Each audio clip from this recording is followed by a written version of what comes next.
Hello mga boss, Louie Trivia sa akong CAD operator. Medyo matagal-tagal na rin tayong hindi nakapag-upload. Medyo 1 month na yata yung last upload natin tungkol sa Enscape. So ayun yung part 1 natin sa Enscape. Ayun yung pinakita ko sa inyo, yung mga icons ng Enscape, yung mga setting na dapat yung gamitin sa Enscape. So itong part 2 naman natin is tuturuan ko kayo kung paano gamitin yung mga lights para mas maganda yung rendering nyo. So, wag natin patagalin pa mga boss. Simulan natin. Intro muna tayo.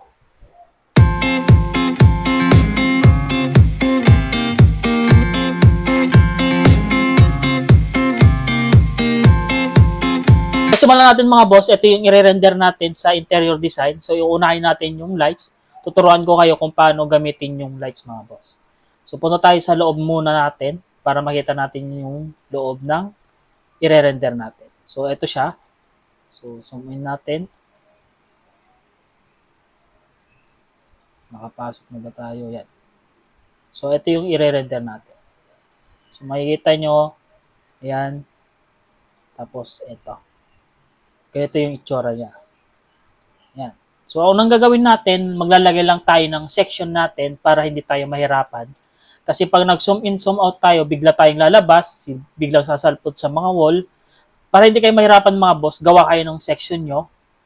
So, zoom out muna natin siya para makagawa tayo ng section. So, yan mga boss. Gagawa tayo ng section muna. So, meron tayong icons ng section dito. Pag hindi nyo makita yung section ng icons nyo, punta lang kayo dito sa may taas, sa may mga bakante dito sa mga icon. I-right click nyo lang siya sa mouse nyo. Makikita nyo na yung section dito. Magkakaroon na kayo ng icon ng section. Tapos dapat naka-blue lahat to, itong tatlong to, para makita natin kung ano yung sinesection natin. So gawa tayo ng section, click nyo lang to. Yan, section plane, click.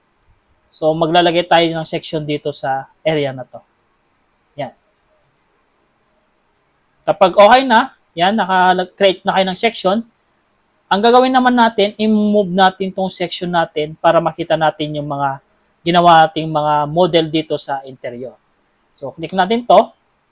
Pag nag-blue na yan, is pwede nyo siyang i-move. I-click nyo tong move or Control M nyo lang yung sa keyboard, yung shortcut niya. So, click natin tong move. I-move natin siya. So, pwede natin siyang i-zoom. Pwede natin i-scroll mga boss itong mouse natin para may i-zoom natin siya. So, ano lang natin yung pinakakalahati niya. So, okay na tong ganito. Yan. Kapag okay na mga boss, mayroon na kayong section na ganito. Yan. I-off lang natin tong symbol ng section. So, i-click lang natin to.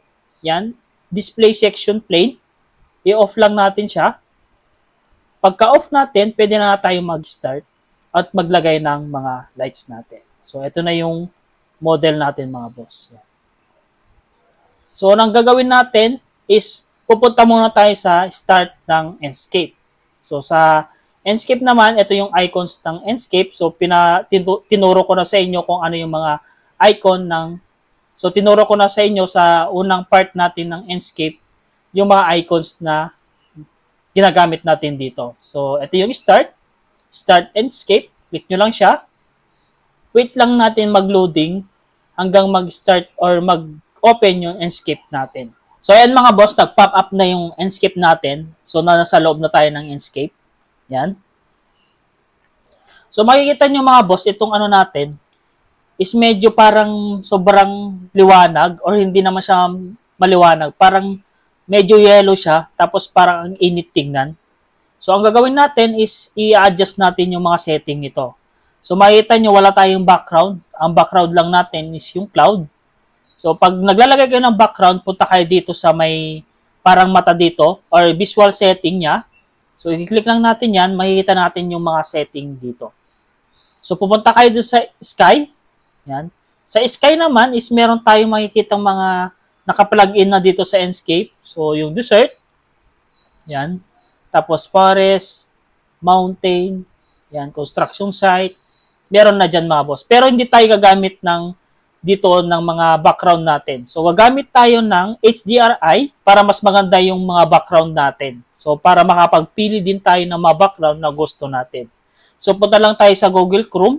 Yan. Sa may Google Chrome mga boss, punta kayo dito sa may Polyheaven. So, polyheaven.com, search nyo lang. Tapos, meron na kayong mga makikitang mga background dito. Yan. So, ito yung mga gagamitin natin mga background para mas maganda yung rendering natin sa Enscape. So, try natin mag-download ng isa. So, hanap lang tayo. So, ang gagawin natin is medyo umaga siya. Yan. Hanap lang tayo. So, medyo cloud or hindi, okay lang naman. So, try na lang natin ito mga boss. So, try natin ito mga boss.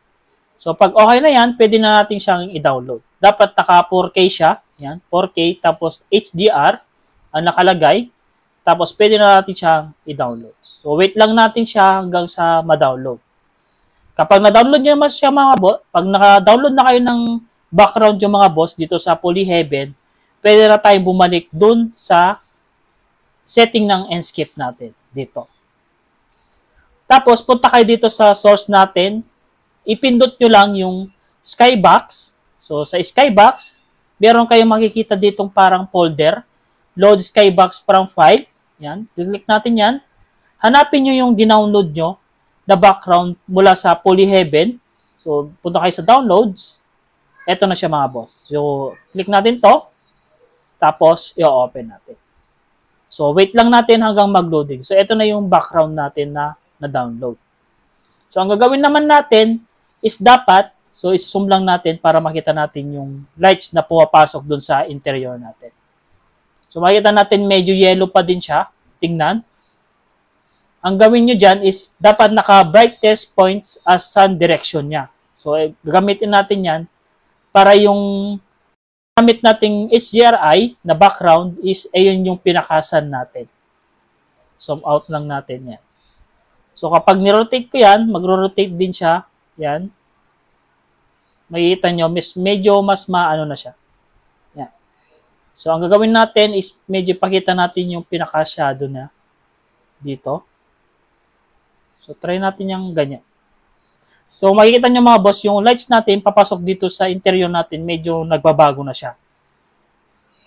Kapag okay na yan mga boss, nakalagay kayo ng background, next naman natin, punta kayo sa atmosphere.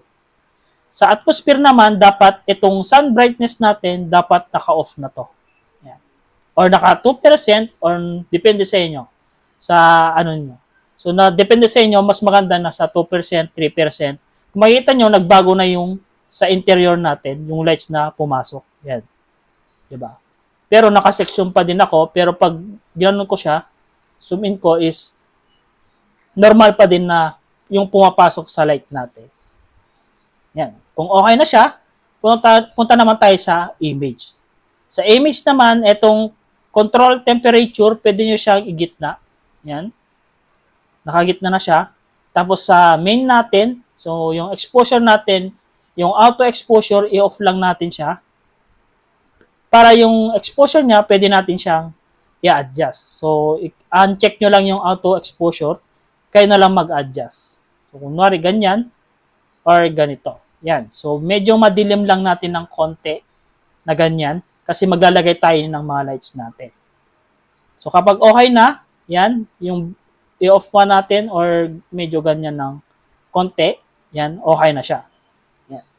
So, eto, di pa ako naglagay ng mga setting ng materials natin.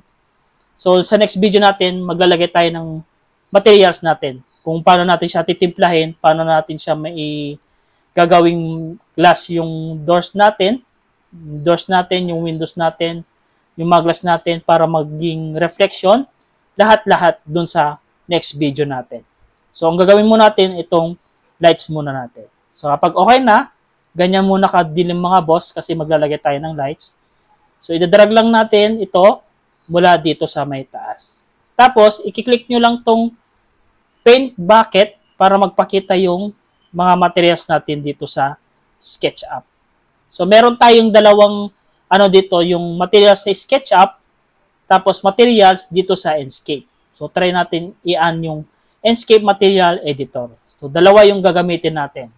So, makikita nyo is medyo na yung screen natin, medyo di mo na makita yung model natin. Pero kung mas maganda ito kung dalawa yung monitor mo o malaki yung screen ng monitor mo.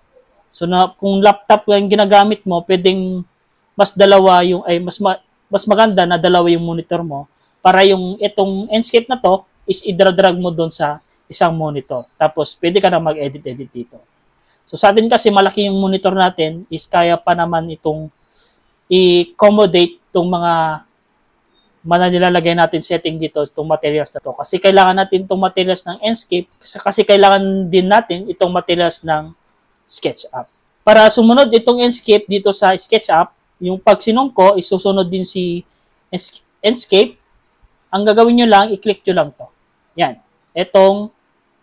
So i-click nyo lang to, dapat takaan yan, para susunod si Enscape. Pag sinom ko to si SketchUp, ayan, susunod si Enscape.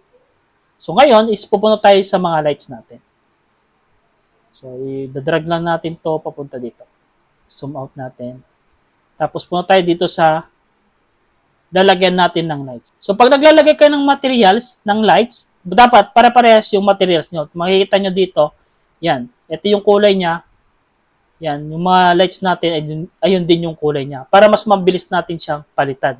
So para makita natin yung setting natin na papalitan ng materials, gagamit tayo ng materials dito ng SketchUp.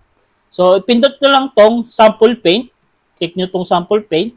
Isa-select nyo lang yung i-edit nating materials. Kunwari ito. Yan. Click natin yan. So, makikita nyo mga boss, andito na si materials dito sa Enscape ulit. Dito na tayo mag-e-edit ng materials. Hindi na dito. So ngayon, is punta kayo dito sa type. So, ang gagawin natin is papailawin natin tong materials na to. So, punta kayo sa type. Tapos, click nyo to. I-click nyo lang yung self-illuminated. So, makikita nyo, click ko siya, nagkailaw na siya. Tapos, ilalagay lang natin tong materials na color natin na white na lang. Yan. So, pwede nyo siyang i-adjust kung ano yung brightness nyo gusto nyo. Pero ako is medyo normal lang yung brightness natin. So, makikita nyo, isa lang yung click ko sa materials kasi para-pares ng materials, nagkailaw din tong mga pin light natin. So, okay na tayo dito. Meron na tayong ilaw dun sa pin light. Next naman natin itong mga spotlight.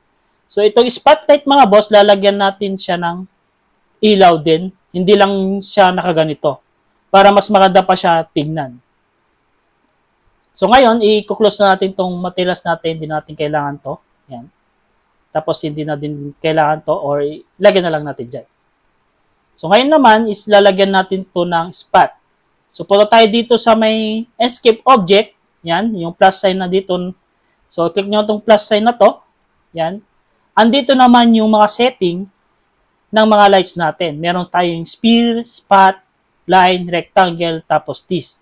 So ang gagawin natin is ilalagyan natin ng spot. So si spot, maglalagay tayo dito. Kung makikita nyo itong mga pin light ko mga boss, naka-component yan para isa lang yung i-edit ko. So pag click ko to, makikita nyo, yan. Sumusunod din silang lahat kasi naka-component ako.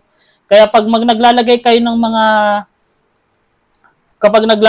mga object na para-parehas, i-component nyo siya para mas mabilis. So maglalagay lang tayo ng line sa gitna, dito sa may gitna, pababa.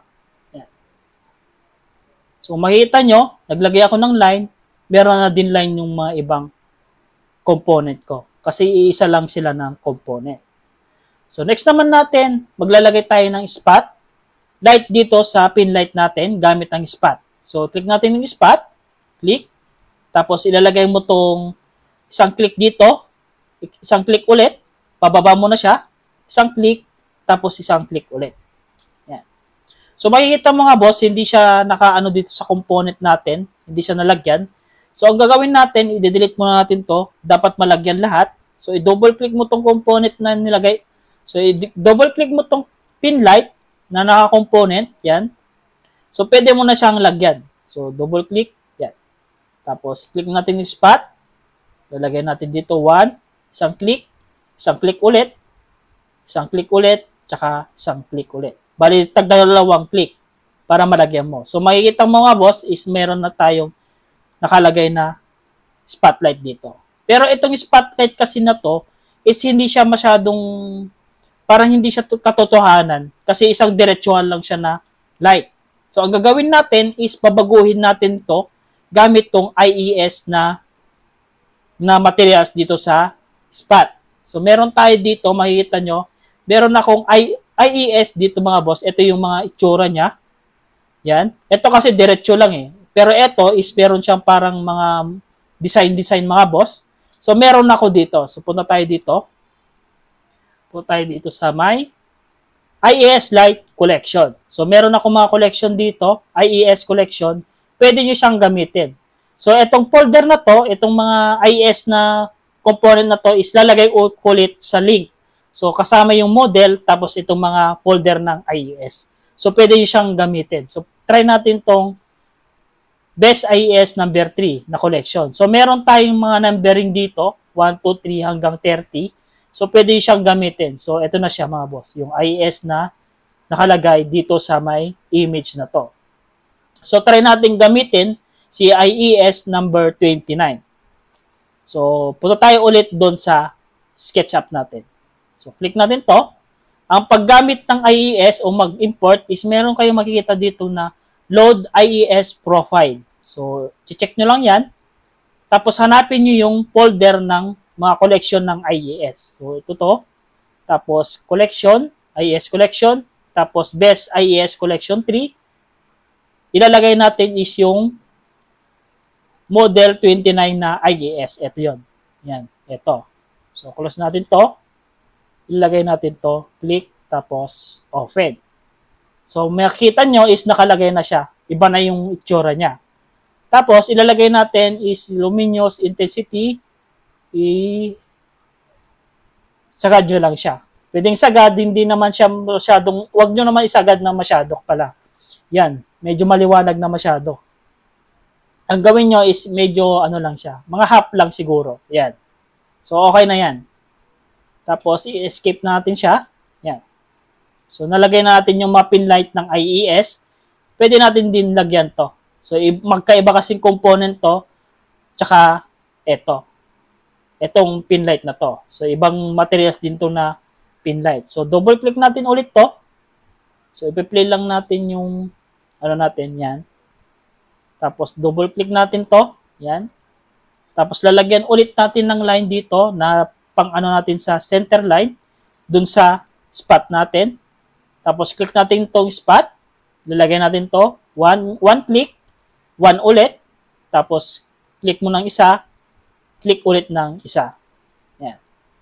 Kung makikita nyo mga boss, yung spot natin, para makita nyo yung spot natin. Yan. Nag-reflect na dito. Ganito yung itsura niya mga boss. Yan. So plain lang siya na parang ganito lang. Yan. Makikita nyo itong parang liwanag dito. Ganyan lang siya. Pero pag nilagyan natin ng iOS, so gagamit tayo ng iOS number, try natin to number 7. So try natin number 7. So load natin siya ulit. Number 7, ito. Number 7 na iOS na light. Open natin. Tapos i-adjust natin to. Yan. Tapos so makita nyo mga boss is nagkaiba na siya. Ito hindi na siya plain. So pwede nyo siyang bagoy-bagoyin kung gusto nyo. Kung ano yung ipapalit-palit nyo dyan. So okay lang naman. Yan. So try natin siya number 6. Or number 6. Or number 3. Pwede naman number 3. Yan. Open. Tapos yan. Tapos i-adjust nyo na lang konti. So yan. Nakikita nyo yung light natin. So nakikita nyo yung lights natin mga boss. Yan. So, hindi nyo makita yung lights yung mga boss. Parang ito kasi nakikita natin, no? Punta lang kayo sa setting. Yan. Dito sa may mata ulit. Dito. Click nyo yan. Tapos, punta kayo sa atmosphere. Pwede nyo siyang i-adjust mga boss. Itong artificial light brightness para maging brightness siya. So, pag sinagad ko siya, makikita nyo yung mga lights natin, nag-brightness din siya. Yan. Pero sa ngayon, is pwede nyo siyang adjust na ganyan. Para magpakita yung mga lights nyo. So, i-center lang natin na ganyan. Pwede naman kayo magpunta sa main. Yung exposure natin, i-off nyo lang. Tapos, i-lakay nyo lang ganyan. Pero, mas maganda na nakasa ganito lang siya. So, mas maganda is medyo hindi masyadong madilim, hindi rin masyadong maliwanag. So, sakto lang siya. So, close natin, tapos okay na tayo. So, makikita nyo mga boss is meron na tayong pin light na naka-lights dito gamit yung IES. So, next naman natin, nakalagay na tayo ng dito. Dito naman tayo. So, maglalagay pa tayo dito ng lights natin. Yan, dito. So, double click natin to kasi nakaka-component tayo. Double click. Tapos, maglalagay tayo ng line ulit. So, dito sa pinaka-center. Tapos, ibaba natin siya ng pagganito. Yan. So, spot ulit. Click nyo itong spot. Ilalagay natin dito. Click ng isa. Click ulit ng isa. Tapos, dito sa line na dito. Click ng isa. Tapos, click ng isa. Yan. Makita nyo, may spot na siya. Yan.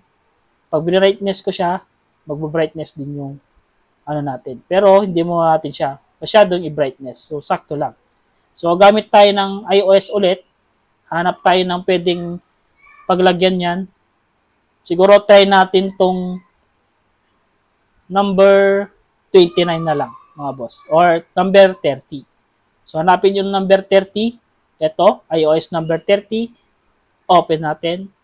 Tapos, i-brightness natin ng konti. So, yan. So, okay na yan, mga boss. Tapos, next natin, dito sa may, itong ilaw na to. So, maglalagay din tayo ng ilaw dito. Yan. Ang gagawin natin is magkiklik tayo ulit ng light natin gamit itong sphere naman. So, si sphere, click natin to.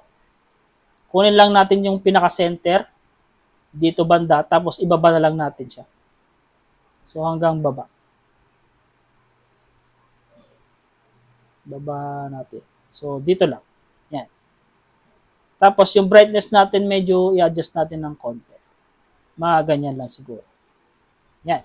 So, maglalagay ulit tayo dito ng sphere dito sa ilaw, dito sa may kitchen natin. Yan. Click natin ulit yung sphere. So, close lang natin. Yan. Maglalagay ulit tayo dito ng ilaw. So, click natin to. Tapos, sphere.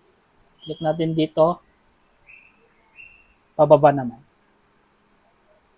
So, pababa natin siya dito. Yan. So, may ilaw na siya mga boss. Pero, i-adjust lang natin ng konti. Hindi naman para pag nag-adjust kayo ng lights, hindi naman masyadong sobrang ilaw na ganyan. Yung sakto lang din. So, yan. Okay na siya. So, nakapaglagay na tayo ng ilaw dyan. So, meron na din tayong ilaw dito banda. Yan. So, i-double click lang natin to. Medyo maliwanag masyado. So, papalitan lang natin ng materials tong dito sa may ilaw dito. Sa parang, yan. Papalitan lang natin ng kulay to. Try muna natin tong kulay red na to. Yan. So, red na siya. Tapos, punta tayo dito sa materials ng escape ulit. Yan. Para mapalitan natin tong ilaw na to, ay para mapalitan natin itong materials na to. So, sample paint, click nyo lang yan. Tapos, i-click nyo itong materials na to, na kulay red. Yan. Meron na dito sa setting natin. Gagawin lang natin siyang medyo, yan, medyo yellow siya. Tapos, yung generic or yung type natin is self-illumination. Yan. Tapos, adjust lang natin ng konti. Hindi yung medyo maliwanag. So, makikita nyo medyo maliwanag ng konti. So, okay na yung ganyan. So, tapos na tayo dyan. Next naman natin, maglalagay naman tayo dito sa may lights dito. Yan, dito diretso hanggang doon. So, gamit tayo ng rectangle mga boss. Itong rectangle na to. So, click lang natin to. Maglalagay lang tayo ng line para doon sa reference natin. Kahit dito muna kayo maglagay. Yan. Tapos, plus natin yung light natin, rectangle, isang click, tapos isang click ulit, tapos isang click ulit. So, meron na tayong rectangle na light. So, ang gagawin natin, yung width natin is bababa lang natin siya or isi-zero lang natin. Ay, tapos yung length natin, pwede natin siyang i-adjust ng mas malaki. Yan. Gagawin lang natin, i-copy na lang natin to. Yan. Copy natin dito. Tapos, copy natin siya dito. Yan. Tapos, dun sa kabila, i-copy din natin siya. So, click natin to. Click. Tapos, copy. Control C. Para makopy natin siya dito. Yan. Tapos, ang gagawin nyo, i-component natin to para isahan na lang siya. Click natin to. Click. Tapos, click. Yan. Right click. Tapos, make component. So, create natin. Yan. Tapos, pwede natin siyang ibaba ng konti. Yan. Ibaba natin siya ng konti. Move, pababa. Yan. Tapos, isasagad lang natin dito siya sa banda na to. Move natin siya.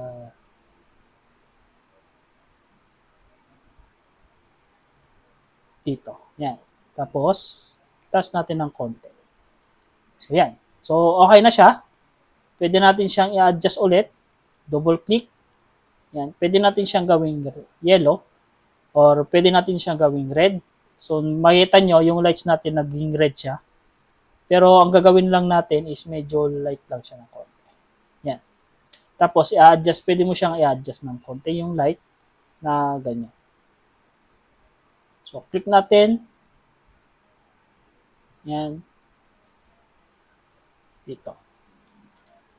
So, punta tayo dito sa skip natin. Makikita nyo may light siya nakalagay. Naka-built-in na light siya. Yan. So, makikita nyo medyo mas okay na siya. Pero yung ano natin, hindi pa tayo naglagay ng materials, hindi pa tayo nag-edit ng materials itong mga to. So, normal pa din yung mga materials natin. Yan. Pero makikita mo is medyo nagbago na siya compare kanina. Yan. So, ito na siya. So, meron na tayong mga lights na nilagay. Yan. So, try natin siyang i-off yung section natin. I-off natin siya. Yan. Tapos, pwede natin siyang i-rotate. Yan. So, pwede natin siyang i-rotate. Yan. Ganito na itsura niya. Pero yung materials natin, wala, makikita nyo, hindi siya naka-glow or medyo makintab yung ano natin. As in, normal pa din siya. Yan. So, yan. Yan. Ganito yung itsura niya. Pero, meron pa tayong hindi nagagawa. Yung lalagyan pa din na ng spot dito sa area na to. So, i-aan mo natin yung section natin. Yan. I-aan natin siya. Ito.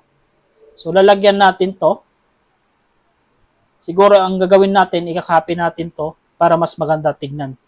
Para mayroon siyang ilaw dito sa may picture frame dito, tsaka dito, tsaka dito. So, i-copy lang natin to. Copy. Natin, Control-C dito. Tapos, ito naman, Control-C mula dyan. Yan. Magiging ganyan na siya. Tapos, lalagyan natin ng spotlight dito. So, double-click natin. Double-click ulit. Maglalagay tayo ng line sa may gitna niya. Yan. Pababa. Yan. So, meron na tayong reference ulit. Makikita nyo, ito lang yung inedit ko. Pero yung ano niya is naka-line na rin. Kasi naka-component siya. So, spot. I-click mo to. Ilalagay mo dito. Yan. Isang click. Isang click ulit. Tapos, ipababa mo ulit. Isang click. Tapos, isang click ulit. Bali, magiging dalawang click ka. Yan. So, makikita nyo, may spotlight na siya dito. So, i-move lang natin siya ng konti para maging gitna. Yan. So, makikita nyo, boring siya kapag ganito lang siya.